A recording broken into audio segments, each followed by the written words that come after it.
Hello friends, आप सबका स्वागत है मेरे अपने चैनल शिक्षा सारथी में। आज हम लोग जो है, जैसा आप जानते हैं कि हम लोग डीईसी की पढ़ाई कर रहे हैं, diploma in early childhood care and education की। तो उसके हम लोगों ने डीईसी 1 के ब्लॉक 1 को कंप्लीट कर दिया था। आज हम लोग डीईसी 1 के ब्लॉक 2 को कर रहे हैं। ब्लॉक 2 का एक पार्ट मैंने पहले ही अपलोड किया है, यूनिट 6 का पहला पार्ट। आज मैं यूनिट 6 के सेकेंड पार्ट को करूँगी। ये जो ब्लॉक है ये है child development in first 12 months, है ना। पहले 12 महीनों में बच्चे का विकास कैसा होता है उससे रिलेटेड है। तो हम लोगों ने लास्ट क्लास में वह 3 पढ़ लिया था। पीरियड ऑफ फीटस पढ़ा था, period of embryo, period of ovum की इंट्रायूटेराइन ग्रोथ की गर्भाशय के भीतर शिशु का कैसे विकास होता है। उसमें 3 पीरियड होते हैं, period of ovum, period of embryo और पीरियड ऑफ फीटस। ये हमने पढ़ लिया था। अब आज हम लोग पढ़ेंगे बर्थ ऑफ द चाइल्ड, हाँ, बच्चे का जन्म कि कैसे होगा आगे, ठीक है। तो जब पूरा समय हो जाता है कि बच्चे ने अपना सर गर्भाशय में नीचे की तरफ कर दिया, अपने बॉडी को उलट दिया, पैर ऊपर की तरफ कर दिया है, तब हम लोग बोलते हैं कि अब वह रेडी है जन्म लेने के लिए। जब वह अपना पोजीशन चेंज कर देता है तब क्या है कि माता को जो है गर्भाशय के ऊपरी हिस्से में अब हल्का फील होगा और नीचे की तरफ यूरिनरी ब्लैडर जहाँ होता है उधर उनको भारी फील होगा, है ना। नीचे की तरफ उनको भारी फील होगा और ऊपर अपर एब्डोमेन जो होता है, गर्भाशय के ऊपर का जगह जो होता है, वहाँ पे उनको जो है कम भारी फील होगा ऊपर की तरफ, ठीक है। क्यों? क्योंकि बेबी ने अपना वेट जो है, अपना वजन शिफ्ट कर दिया है ना। उसने अपने बॉडी को उलट दिया है और उसका सर नीचे आ गया है। इससे यह पता चलता है कि अब कुछ ही दिनों बाद जन्म हो सकता है बच्चे का। और जैसे ही लेबर पेन होने लगता है, दर्द होने लगता है, ठीक है, ये इंडिकेट करता है कि अब जो है अब होगा ही होगा बच्चे का जन्म, बहुत तुरंत ही होगा, ठीक है।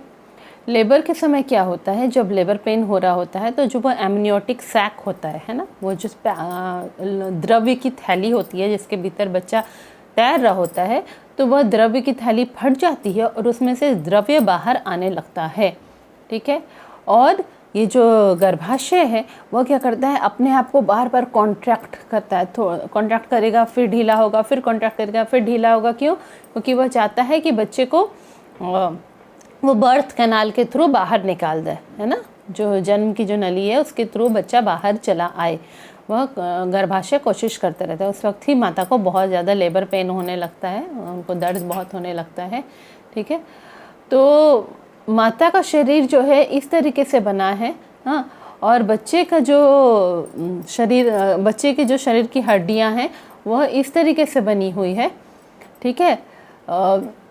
माता के शरीर का स्ट्रक्चर इस तरीके से है और बच्चे के शरीर की हड्डियाँ इस तरीके से बनी हुई कि उसका जो सर है, बच्चे का सर है, हाँ, वो वहाँ से निकलना शुरू हो जाता है। जो जन्म की नली है वहाँ से निकलना शुरू हो जाता है, ठीक है। तो बच्चे को खींच के बाहर निकाला जाता है। जब बच्चा बाहर चला आता है तो जो अम्बिलिकल कॉर्ड है, वो जो माता की नाभि के साथ, बच्चे की नाभि के साथ जुड़ा हुआ है, हाँ, उसे वह भी निकल आता है बाहर। साथ ही साथ प्लेसेंटा जो होता है, जो ब्लड सेल्स का बना हुआ प्लेसेंटा होता है, जहाँ से बच्चे को खाना वाना मिल रहा होता है, वह भी बाहर निकल आता है, गर्भाशय से बाहर निकल आता है, ठीक है। अम्बिलिकल कॉर्ड को डॉक्टर्स जो है वो काट देते हैं, ठीक है, बच्चे की नाभि के पास से उसको काट देते हैं, हाँ। और क्यों? क्योंकि अब बच्चे को माता के शरीर से खाना नहीं मिलेगा, अब वो जो है बाहर से खाना लेगा, ठीक है। और अब वो माता पे डिपेंडेंट होगा जीवित रहने के लिए, ठीक है। जो कि पहले पूरी तरह से माता पे डिपेंडेंट था जीवित रहने के लिए, माता के शरीर से उसे खाना मिल रहा था, हाँ, अब उसे खुद से जीना सीखना होगा। तो यह ज़रूरी है कि जब यह जन्म हो रहा हो बच्चे का, उस समय एक ट्रेंड पर्सन, एक व्यक्ति जिसको ट्रेनिंग मिली हुई है कि कैसे बच्चे का जन्म कराते हैं, चाहे डॉक्टर हो, नर्स हो, उसको वहाँ रहना ज़रूरी है, हाँ।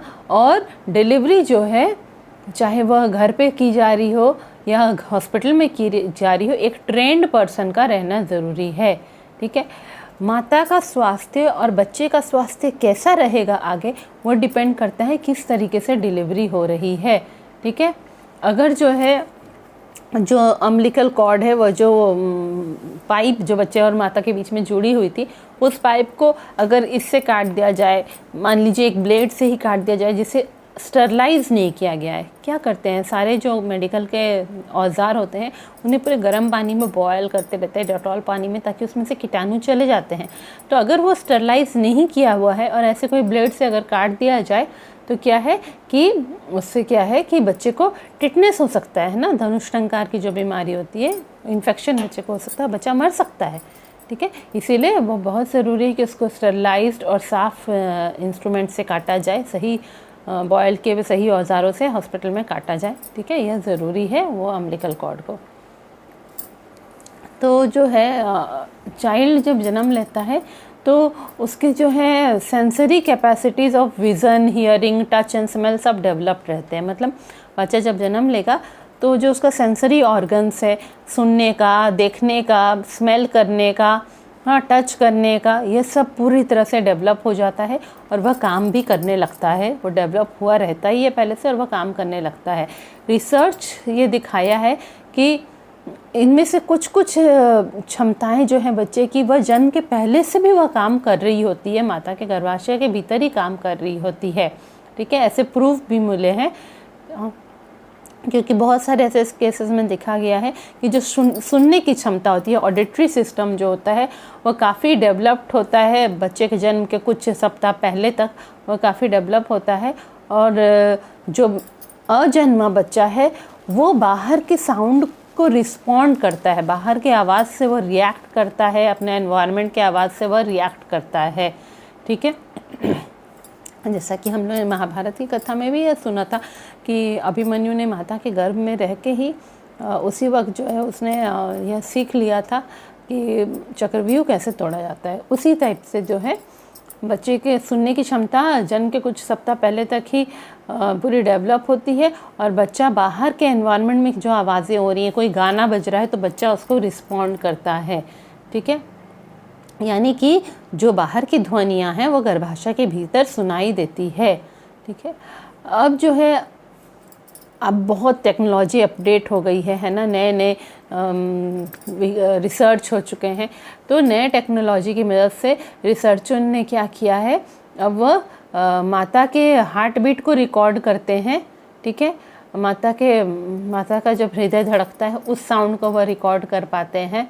ठीक है, साथ ही अंतड़ियों में जो इधर उधर घुमाव होता है वो उसको भी रिकॉर्ड कर पाते हैं। जो बच्चे का जो ये है फेफड़े की आवाज़ है उसको रिकॉर्ड कर पाते हैं। तो बाहर के रेडियो की आवाज़ भी उन लोगों ने रिकॉर्ड की है, जो कि गर्भाशय के भीतर भी सुनाई दे रही थी। यह सब कुछ साइंटिस्ट ने देखा है। इसी तरह माता एक दूसरे व्यक्ति के साथ बात कर रही है या पास में कहीं ट्रेन जा रहा है, ये सारी आवाज़ें जो हैं, आप समझ रहे हैं ना, माता के हृदय की आवाज़ है, हृदय के धड़कने की, माता के सांस लेने की जो आवाज़ है, माता के लंग्स की, फेफड़ों की, माता के इंटेस्टाइन्स में अंतड़ियाँ जो गुड़ गुड़ गुड़ करती हैं उसकी आवाज़, हाँ, साथ ही बाहर के रेडियो की आवाज़, माता किसी व्यक्ति से बात कर रही है वह आवाज़, हाँ, ट्रेन पास हो रहा है, ये सारी आवाज़ें जो हैं वो माता के गर्भ में सुनाई देती है। ठीक है, तो जो फीटस है वो इस सब साउंड से रिएक्ट करता है। जो अजन्मा बच्चा है वो बाहर के साउंड से रिएक्ट करता है। बहुत सारे स्टडीज़ में यह पता चला है। एक स्टडी में तो रिसर्चर्स ने यह पाया कि गाड़ियों की जोर के हॉर्न की आवाज़ और ज़ोर ज़ोर से जो है बेल वेल बज रहे हैं उसकी आवाज़ जो है वह बिल्कुल जो है रिसर्चर लोगों ने वह आवाज़ सुनाई माता के गर्भाशय के पास, और भीतर जो है वो फीटस जो है वो बहुत ही रिएक्ट करने लगा। भीतर जो अजन्मा बच्चा है वो उसका फिज़िकल एक्टिविटी बढ़ गया, वो ज़ोर ज़ोर से अपनी लात मारने लगा, हिलने लगा। ऐसे बहुत सारे ऐसे रिसर्च देखे गए हैं।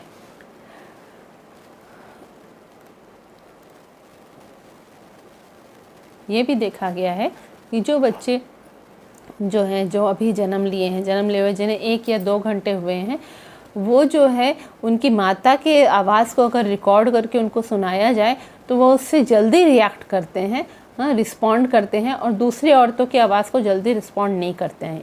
इसका मतलब है कि इतने दिन जब वह गर्भाशय के भीतर थे उन्होंने माता की आवाज़ को पहचानना सीख लिया है। ठीक है, अब जो है नए जन्मे जो बच्चे होते हैं उनको जो नेटिव लैंग्वेज है, मतलब कि जो उनके मातृभाषा है, जिसमें कि माता बातें कर रही हैं सब लोगों से, फैमिली मेम्बर से, हाँ, उस बात में कोई रिदम होगा, हाँ, कोई धुन सुनाई जाएगी तो बच्चे ज़्यादा रिएक्ट करते हैं, उसके प्रति ज़्यादा सेंसिटिव होते हैं। एक स्टडी किया गया था जिसमें फ्रेंच बच्चे का जन्म हुआ था फ्रांस में।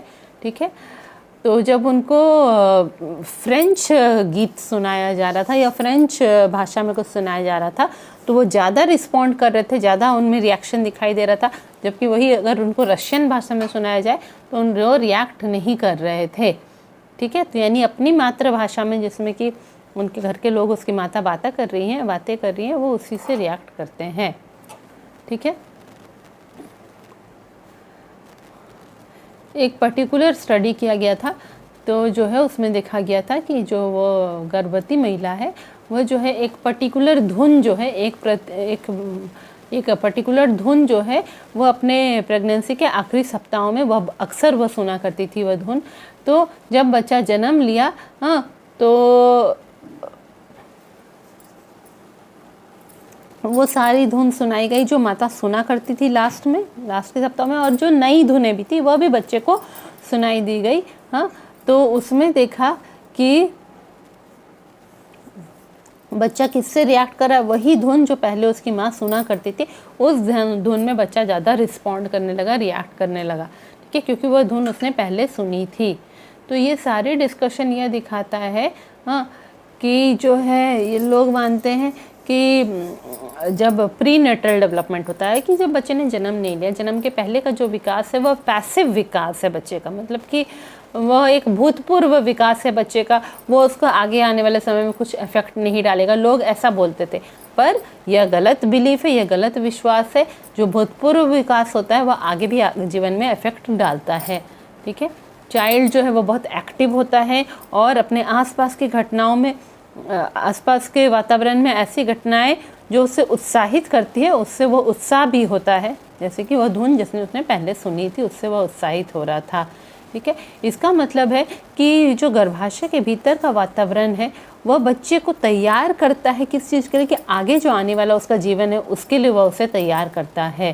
ठीक है, बहुत सारे ऐसे हमने पिक्चर्स देखे हैं जिसमें कि जो अजन्मा बच्चा है वो एमनियोटिक थैली के भीतर, एमनियोटिक सैक के भीतर वह अपने अंगूठे को चूस रहा है। हाँ, यानी कि उस बच्चे ने अंगूठा चूसना जो है पहले ही सीख लिया है गर्भाशय के भीतर।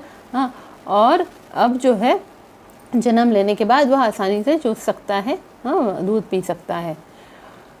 अच्छा, अब जो है जो बच्चा, वो जो अजन्मा बच्चा जो है उसे, वह जब गर्भाशय के भीतर है तो उसे सांस लेने की ज़रूरत नहीं है।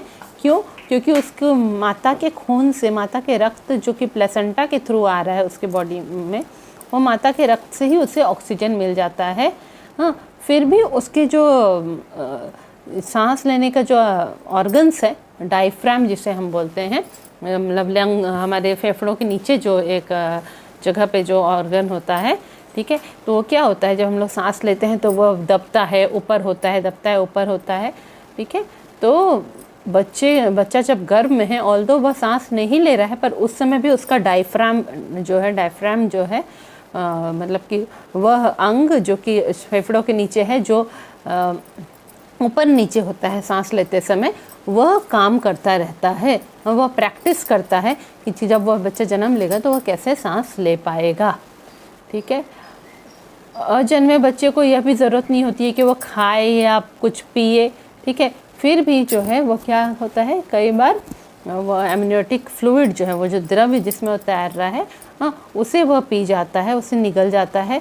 तो इस तरह जो है उसके डाइजेस्टिव और एक्सक्रीटरी सिस्टम जो है, हाजमे की सिस्टम और मूल मूत्र निकालने की है ना, मूत्र निकालने का सिस्टम, वो सब भी थोड़ा थोड़ा काम करना शुरू कर लेता है। अब हम लोग आगे पढ़ेंगे कि माता की कैसे देखभाल होनी चाहिए जब वह गर्भवती रहे, तो care of the mother during pregnancy. हाँ, जैसे हमने पहले ही पढ़ लिया कि बच्चे का डाइजेस्टिव सिस्टम जो है, हाजमा वाला सिस्टम जो है, एक्सक्रीटरी सिस्टम जो है, उसका जो है मल मूत्र निकालने का सिस्टम, उसका सांस लेने का सिस्टम, वह सब किसी न किसी तरीके से गर्भाशय के भीतर ही काम करना शुरू कर देता है और बाहर आके पूरी तरह से काम करने लगता है। ठीक है, अब माता की देखभाल कैसी होनी चाहिए गर्भवती होने के समय, प्रेगनेंसी के समय, उसके बारे में बातें करेंगे। देखिए, जब कोई स्त्री गर्भवती होती है तो उसके शरीर में बहुत सारे बदलाव हो जाते हैं। ठीक है, उसके जितने भी सिस्टम सब है वो बहुत तेज़ी से काम करने लगते हैं, बॉडी के सिस्टम सब, चाहे वो श्वास का सिस्टम हो, हाजमे का सिस्टम हो, रक्त प्रवाह का सिस्टम हो, जो भी हो। ठीक है, और वह जो बच्चा धीरे धीरे विकसित हो रहा है, शरीर के भीतर बढ़ता जा रहा है, वो उसके शरीर से डिमांड करने लगता है, उसे खाना चाहिए, उसे जगह चाहिए, सब कुछ चाहिए। ठीक है, तो इस टाइम में जो माता है उसे बहुत स्पेशल केयर देनी चाहिए इस टाइम में, ताकि उसका हेल्थ और बच्चे का हेल्थ दोनों ही सफ़र नहीं करे, दोनों को नुकसान नहीं पहुँचे।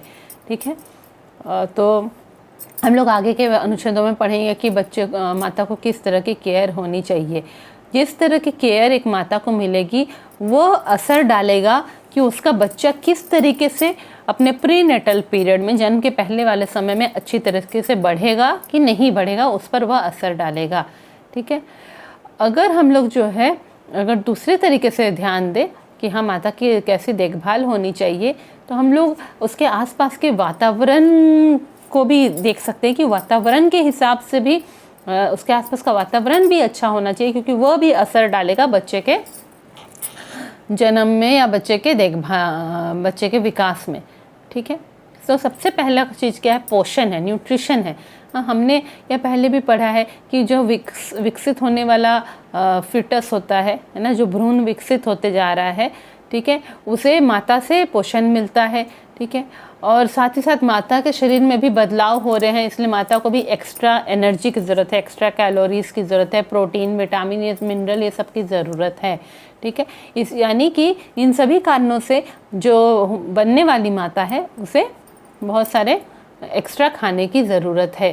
ठीक है, और कुछ कुछ मिनरल और विटामिन की उसे खास ज़्यादा ज़रूरत है, दूसरे मिनरल विटामिन की थोड़ी कम ज़रूरत है। कौन से मिनरल और विटामिन की उसे खास ज़रूरत है, तो कैल्शियम, आयरन और बी कॉम्प्लेक्स विटामिन की उसे खास ज़रूरत है। ठीक है, साथ ही कितने अच्छा खाना वो खा रही है, क्वालिटी ऑफ डाइट जो है, अच्छा ताज़ा पोषक खाना वो खा रही है कि नहीं, और सही मात्रा में खा रही है कि नहीं, वह भी उसके बच्चे के विकास पे असर डालता है। ठीक है, माता को एक अच्छा पोषक खाना मिलना चाहिए, इसलिए यह ध्यान देना चाहिए कि उसके खाने में फल हैं, हरी सब्जियां हैं, दाल है, दूध है और दूसरी चीज़ें हैं कि नहीं।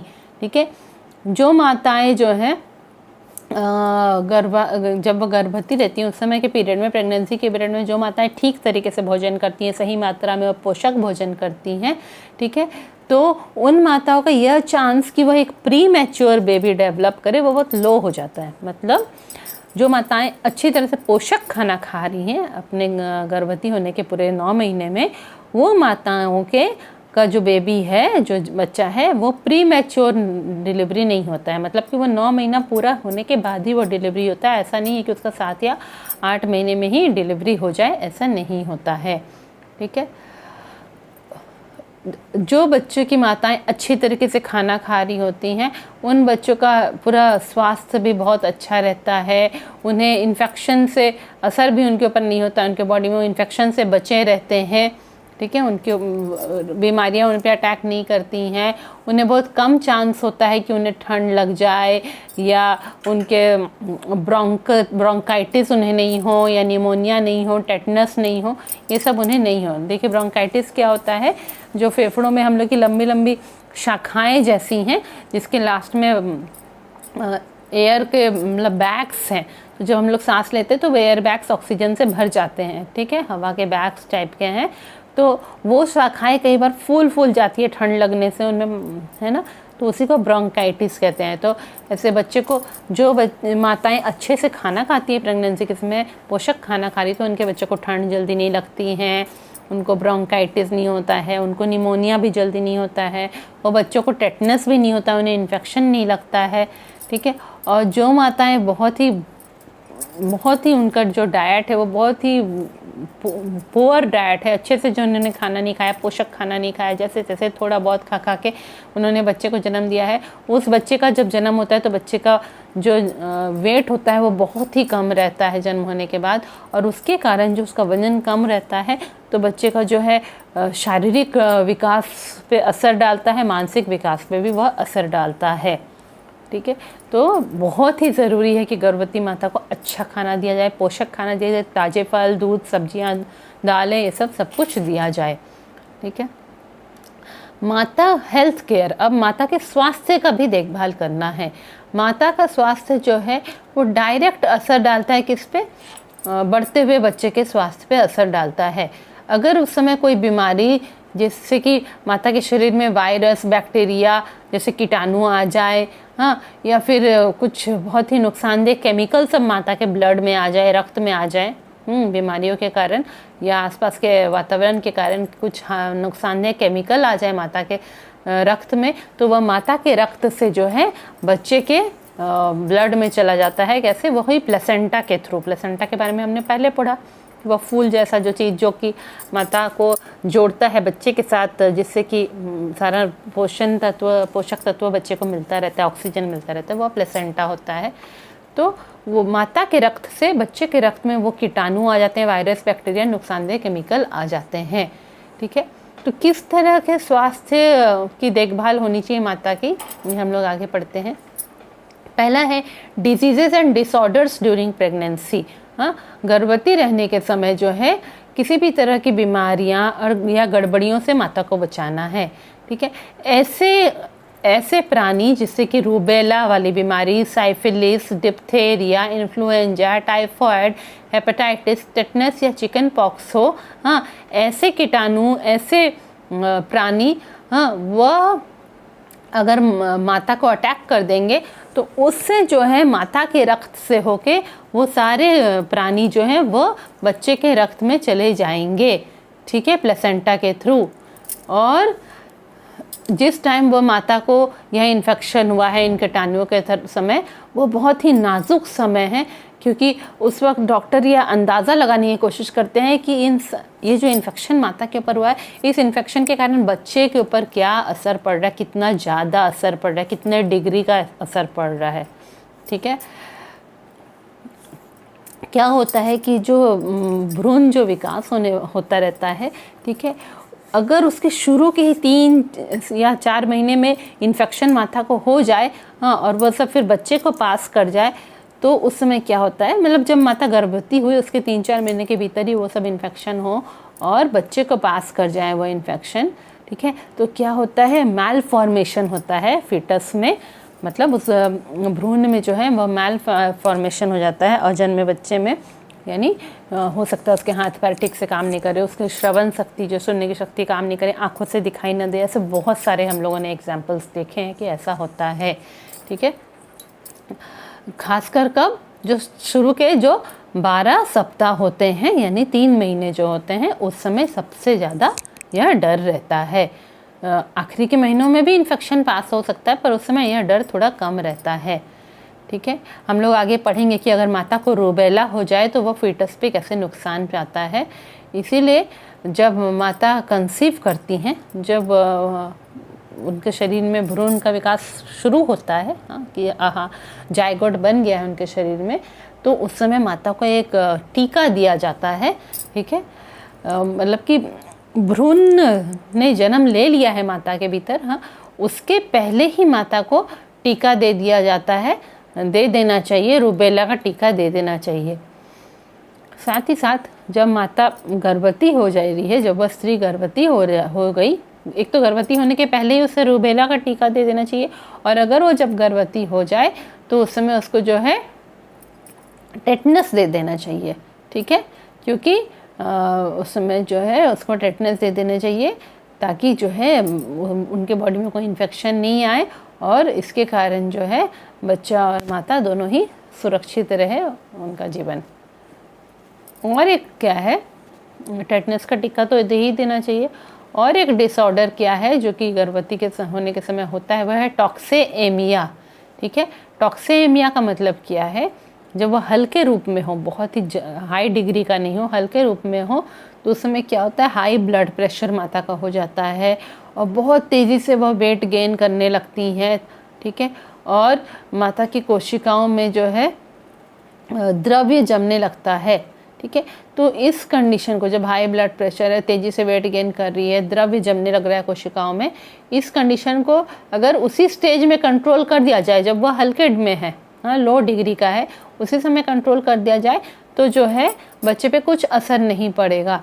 पर अगर वह प्रोग्रेस कंटिन्यू होता रहा, वो उनका हमेशा उनका हाई ब्लड प्रेशर रहा, हमेशा ये सारे कंडीशन होते रहे, कोशिकाओं में द्रव्य जमने लगा, तो इससे क्या होगा कि ऐसा कंडीशन अगर होता रहा तो माता को जो है कन्वर्जन्स आएंगे और कोमा पे भी माता जा सकती है। कन्वर्जन्स क्या होता है कि जो वो मिर्गी की बीमारी होती है ना, जिसमें हाथ पैर पूरे कांपने लगते हैं, दांत किटकिटाने लगते हैं, दांत दोनों सटने लगते हैं, जबड़े, उस तरह के माता को मिर्गी के दौरे आ सकते हैं और माता कोमा में भी जा सकती है और इसके कारण माता की मृत्यु भी हो सकती है, साथ ही साथ उसके बच्चे की भी मृत्यु हो जाएगी, ठीक है। अगर बच्चे ने जन्म लिया है तो अगर बच्चा उस समय तक जन्म ले चुका है और माता की ये हालत हो गई है, तब उस वक्त भी जो है नहीं, मान लीजिए ऐसे टाइम में माता को कन्वर्जल्स आने लगे, वो कोमा में थी, फिर किसी तरह वो ठीक हो गई, बच्चे को जन्म कर दिया, पर बच्चे को जन्म करने के बाद भी बच्चे के बॉडी में वो सब के नुकसान दिखाई देंगे, ठीक है। इसीलिए ये सबसे ज़रूरी है कि माता को किसी भी तरह की बीमारियों से बचाया जा सके। हमने बहुत ऐसे उदाहरण देखे हैं जिसमें जब माता को चिकन पॉक्स हो गया था, कि मलेरिया हो गया, टाइफाइड हो गया था, फिर जो बच्चे ने जन्म लिया वह सुन भी नहीं सकता था, देख भी नहीं सकता था, ठीक है। ऐसे केसेस बहुत होते हैं। इसीलिए इस टाइम क्या बोलते हैं, बाहर कम घूमना चाहिए और ये खाना, बाहर का खाना कम खाना चाहिए, स्वास्थ्य को ठीक रखना चाहिए, ठीक है। स्मोकिंग एंड अल्कोहल कंजम्पशन, ठीक है, सिगरेट पीना और शराब का सेवन करना। जो माताएं गर्भवती जब रहती हैं उस समय वह बहुत ज़्यादा अगर शराब मद पीती हैं, है ना, मदिरा पान ज़्यादा करती हैं या बहुत ज़्यादा स्मोकिंग करती हैं, सिगरेट बहुत ज़्यादा पीती हैं, ठीक है, तो उसके कारण क्या होगा, जो बच्चा जन्म लेगा उसका बहुत ही कम वेट रहेगा, ठीक है। साथ ही वह पहले के कुछ महीनों तक बहुत ही कम एक्टिव रहेगा, शिथिल होकर रहेगा।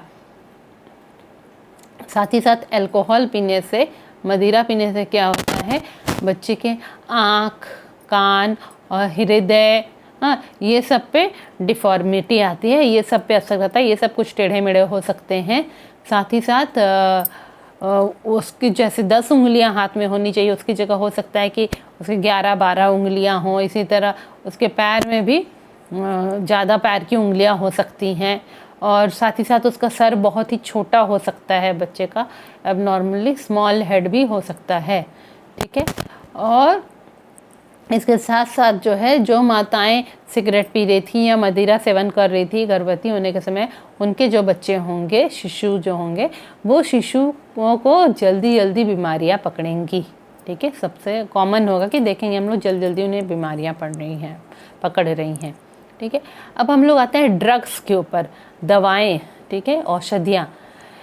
एक माता जिसने कि बहुत ही स्ट्रॉन्ग ड्रग्स ली है, बहुत ही स्ट्रॉन्ग दवाइयाँ ली हैं गर्भवती के समय होने के समय, हाँ, और ऐसी दवाइयाँ भी ली हैं जो नशा कर देती हैं, ठीक है, उसके कारण जो है जो उनका शिशु होगा, जो शिशु जन्म लेगा, वह इरिटेबल होगा, वो बहुत ही चिड़चिड़ा, आप देखेंगे वो चिड़चिड़ा होगा, क्योंकि माता ने उसमें अजीब अलग तरह की दवाएं ली थी गर्भवती होने के समय, किसी कारण से चिड़चिड़ा होगा बच्चा, उसे ट्रेमर्स आएंगे, वह कांपेगा, कन्वल्जन्स आएंगे, उसे मिर्गी के दौरे पड़ेंगे, ठीक है, उसे उल्टियाँ होती रहेंगी, डायरिया होगा, बार बार दस्त होते रहेंगे और उसे सांस लेने में भी मुश्किल होगी, ठीक है। ये सारी जो सिम्टम्स हैं, ये सब कुछ जो है 6 महीने तक बच्चे में होती रहेंगी। इसके अलावा जो है, ये जो स्ट्रॉन्ग दवाएं जो माँ ने ली थी, हाई डोज की स्ट्रॉन्ग दवाएं ली थी, हाँ, उसके कारण जो है वो अजन्मे बच्चे पे नुकसान भी पहुंचा रहता है। कुछ दवाएं जो माँ ने ली थी वह बच्चे के शिशु जब जन्म ले लेगा, हाँ, उसके बाद जो है वो शिशु को नुकसान पहुंचाएगा, ठीक है। जैसे कि टेट्रासाइक्लिन एक दवा होती है, वह एक अगर गर्भवती महिला ले ले तो जो बच्चा शिशु जन्म लेगा, हाँ, उसके जो दांत आएंगे, दांतों में दाग लगा रहेगा, स्टेन्ड टीथ जो बोलते हैं वह रहेगा। हाँ, बहुत सारी ऐसी दवाएं हैं, हाँ, जैसे कि सबसे कॉमन एस्पिरिन है, कई लोग लेते हैं। उसका क्या असर होगा अजन्मे बच्चे पे, यह अभी कहना मुश्किल है, उसके बारे में हम लोग जान नहीं पाए हैं। इसीलिए जो माता अगर गर्भवती हैं तो उन्हें ऐसी दवाएं, औषधियाँ या नशे वाली दवाइयाँ नहीं लेनी चाहिए जब तक कि बिल्कुल बहुत ज़रूरत नहीं हो, और वह भी डॉक्टर की सलाह पे ही लेनी चाहिए। अब आते हैं इमोशनल स्टेट के ऊपर आते हैं कि भावनात्मक अवस्था कैसी रहनी चाहिए। माता की जो भावनात्मक अवस्था है वह भी बच्चे के विकास पे असर डालती हैं, हाँ, क्योंकि ऐसी भावनाएं जैसे कि गुस्सा, डर या चिंता, परेशानी, हाँ, इन सब से ऐसे हार्मोन निकलेंगे शरीर में, हाँ, ऐसे केमिकल, ऐसे रसायन निकलेंगे जो कि माता के रक्त में जाके मिल जाएंगे, ठीक है, और फिर वह प्लेसेंटा के थ्रू बच्चे के रक्त में भी चले जाएंगे और उसके लिए वह नुकसानदेह होगा वह बच्चे के लिए। जब भी माता किसी तरह के भावनात्मक स्ट्रेस से गुजर रही हूँ, भावनात्मक परेशानी से गुजर रही हूँ, तो उस वक्त क्या होता है कि जो बच्चा जो शरीर में हरकतें करता है, माता के शरीर के भीतर फिजिकल मूवमेंट करता है, वह बहुत ही बढ़ जाता है, यह पता चलता है। अगर माता बहुत ही लंबे समय तक बहुत ही परेशान रह रही है और बहुत ही दुखी रह रही हैं, तो ऐसा होता है कि बच्चा जो जन्म लेगा उसका वजन भी कम होगा और बच्चा बहुत ही चिड़चिड़ा होगा, इरेगुलरली वह दूध पिएगा या खाना खाएगा, कभी अलग अलग टाइम में, कभी पिएगा कभी नहीं पिएगा, ऐसे टाइप का होगा। और एक्सेसिव बावल मूवमेंट होगा, मतलब कि उसे बहुत ही सुसु पॉटी बहुत ज़्यादा होगी वैसे बच्चे को, ठीक है, वह बहुत ज़्यादा रोएगा और वह एक ज़रूरत, वह दिखाएगा कि उसे ज़रूरत है कि उसे कोई हमेशा पकड़ के रखे, उसकी देखभाल करे, ठीक है, इसकी यह दिखाएगा। तो जो है, और साथ ही साथ जब इमोशनल टेंशन रहता है, इमोशनल स्ट्रेस रहता है, भावनात्मक स्ट्रेस रहता है, तो उसके कारण जो है बच्चा जब जन्म लेता है और डिलीवरी होती है उसमें भी बहुत मुश्किल होती है, डिफ़िकल्ट लेबर और डिलीवरी होगा, वो बहुत ही मुश्किल से बच्चे का जन्म होगा, ठीक है। तो ये बहुत ज़रूरी है कि माता उस समय खुश रहे, रिलैक्स रहे प्रेगनेंसी के समय, और वह एक स्वीकार करने का एटीट्यूड हो उनका कि हाँ, जो बच्चा जन्म होने वाला है उसे मैं स्वीकार कर लूँगी, इस तरह का एटीट्यूड उनके भीतर रहना चाहिए, एक्सेप्टिंग एटीट्यूड रहना चाहिए, ठीक है। तो इसके साथ ही आज हम लोग का ये यूनिट ख़त्म हो जा रहा है। यूनिट 6 जो है ब्लॉक 2 का, यूनिट 6 का ये पार्ट 2 है, पार्ट 1 मैंने पहले ही अपलोड किया था, तो यूनिट 6 का पार्ट 2 आज कंप्लीट हो गया है। जल्दी हम लोग अब जो है यूनिट 7 में आपके साथ मिलेंगे और एक नए वीडियो में मैं आपको नई जानकारियाँ दूंगी। तब तक के लिए थैंक यू।